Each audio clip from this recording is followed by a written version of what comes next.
কথায় বলে বাপের ঘরে রানী ছিলে, সৌর ঘরে বাঁধি হলে। সৌর বাড়ির চৌকাঠ পেরোলে মেয়েদের জীবনে সব শখ আরাম চুল হয়ে যায় মা। কেন?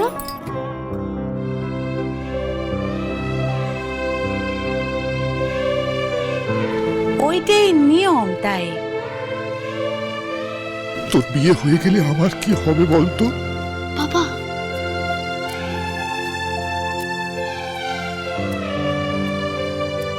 সব মেয়েরই সৌর বাড়িতে পেটতন্দি নয়, তা বলে সৌর ঘরের কাজকর্মে হাত না লাগিয়ে পাটরানির মতন পড়ে পড়ে ঘুমায় না।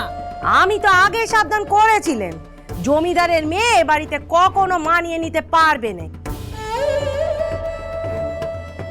তখন পিসিমাদের কথায় খুব কষ্ট হয়েছে, তাই না? এ বাড়িতে কখন উঠতে হয়, কি কি করতে হয়, তুই তো কিছুই জানিস নি। তবে চিনতে নেই, আমি তোকে এ বাড়ির সব আচার নিয়ম আস্তে ধীরে শিখিয়ে দেবো। আমি যেমন যেমন বলবো তেমন তেমন শুনে চলবি তো? হ্যাঁ। ন কি মেয়ে আমার, এই যা তোকে ভুল করে তুই ডেকে ফেললেন, কিছু মনে করিস না বাপু। এতে মনে করার কি আছে? আমার মাও তো আমাকে তুই করেই ডাকতো, আর তুমি তো আমার বড় মা। ঠিক বলেছিস, আমি হলেন তোর বড় মা। কত সাত করে মানকের বউ এনেছি, তাকে আমি যা মন চায় তাই ডাকবো, তাই না? একদম তাই। শোন, এই বাড়িতে সব বোর বোর উঠে পড়ে, তারপর বাসি কাপড় ছেড়ে ঠাকুর ঘরে গিয়ে পেন নাম করে। তোরা যেদিন এলি সেদিন মা শয়নে গেছেন বলে দরজা বন্ধ ছিল, দেখতে পাসনি। এই বাড়িতে অনেক বড় কালী মূর্তি আছে। তো সৌর মশাই নিজে মায়ের নেত্য সেবা করেন। ঠিক যেমন আমার বাবা কুইনের পুজো করে তেমন।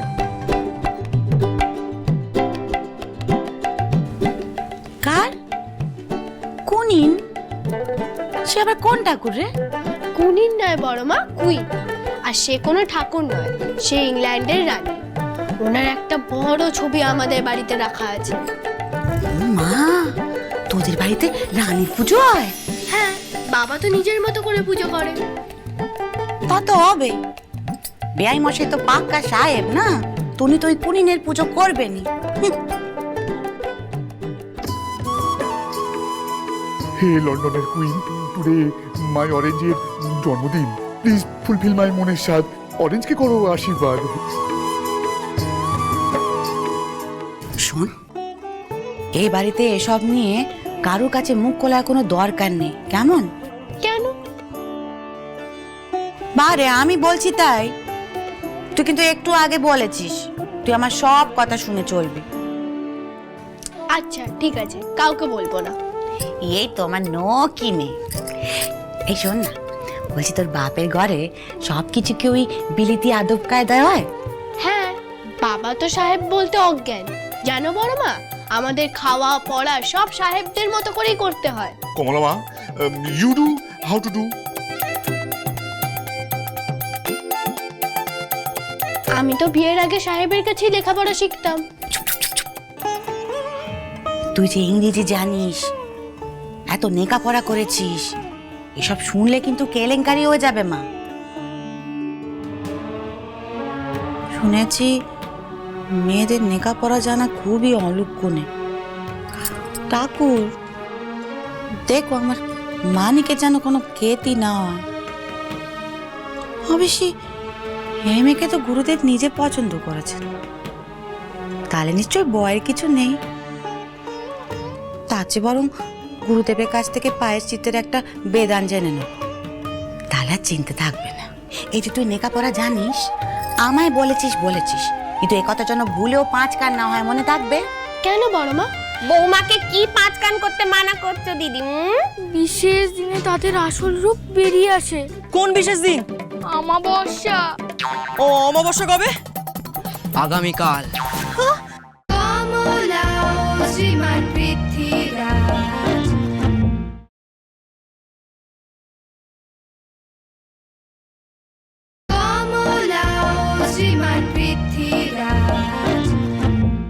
আপনার জন্য খুব চিন্তা হচ্ছে মহারাজ, যদি অপরাধ না নেন একটা কথা বলবো। বল। আপনি জানেন লোক আমাদের দু চোখের বীজ, তোর কথা একদম ফেলে দেওয়ার নয়। চোখ কান খুলে রাখলেই আপনি প্রমাণ পাবেন। কোন কথাটা? সুন্দরী ছদ্মবেশে সে আসলে ভয়ঙ্করী।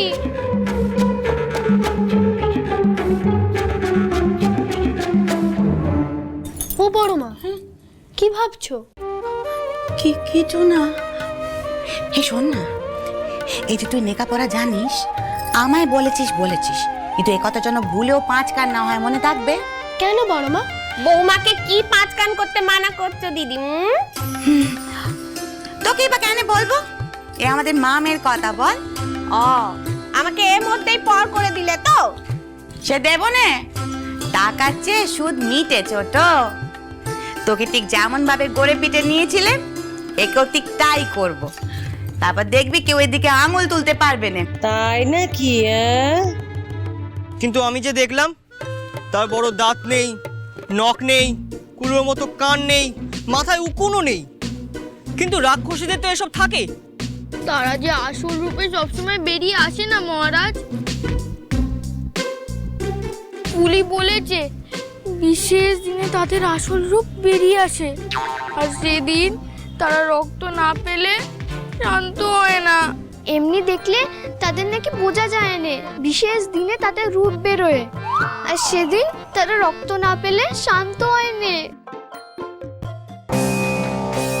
কোন বিশেষ দিন? অমাবস্যা। আচ্ছা দিদি, আমাকে কি করতে হবে বলো দেখি? এখানে তো কিছু নেই ছোট। তুই এক কাজ কর, তুই উঠোনে যা, ওখানে আমি বড়ি আর শুকনো লঙ্কা শুকুর দিয়েছি। ওগুলো তো নেড়ে চেড়ে দেয় না। আচ্ছা ঠিক আছে, আমি যাচ্ছি। ছোট বৌদি, কি গো, নতুন বউ বাড়িতে আসতে না আসতে হেঁচেল থেকে তোমার চুটি হয়ে গেল, বলো? ও মা, চুটি কেন হবে? তুমি খুব সরল গো ছোট বৌদি। এতদিন তোমার ছেলেতে বাঘ বসিয়েছেন ওই সতীন, আর এখন তোমার ছেলের নতুন বউ কেমন বেয়াত হয়ে গেল।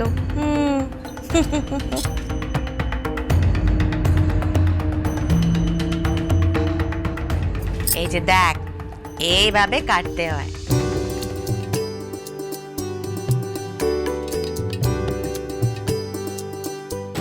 দিদি যা আধিক্যতা শুরু করেছে, ফুল ঠাকুরজির কথা সত্যি না হয়ে যায়। না না না না না, আমার বিশ্বাস হচ্ছে না।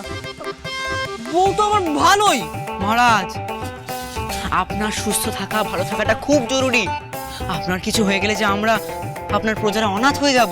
আর আপনাকে অমাবস্যা অবধি অপেক্ষা করতে হবে না। আর আপনাকে কটা লক্ষণের কথা বলছি, আপনি পারলে তার আগেই মিলিয়ে নেবেন, তাহলেই আপনার কাছে পরিষ্কার হয়ে যাবে ও মেয়ে মানুষ নয়, রাক্ষসী। কি লক্ষণ? এরা অশুভের পুজো করে, তাই সন্ধেবেলা এরা এলো চুলে ঘরে মহারাজ। আমি শুনেছি এদের কাছে একটা পুতুল থাকে। পুতুল তো সাবু মিনুদেরও আছে। আহা, এই পুতুল আর ওই পুতুল আলাদা। রাক্ষসীদের পুতুল অন্যরকম দেখতে হয় মহারাজ। আর তাছাড়া সাবু মিনু কি রাত্রেবেলা ওই পুতুলদের সাথে কথা বলে? না, আর কি কি লক্ষণ বল?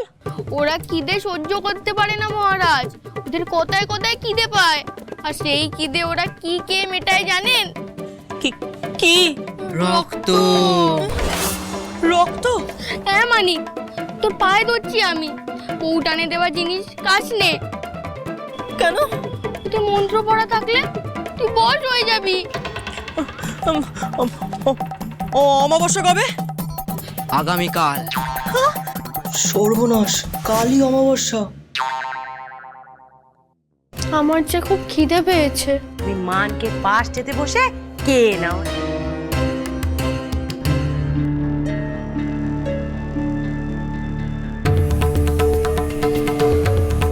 এত বড় আসপর্দা তোমার, না বলে কয়ে বাড়ির ছেলেদের সাথে এক পৈতেতে খেতে বসে পড়লে তুমি? খেতে বসেছিল বলে মা ওকে এইভাবে রাগ দেখালো?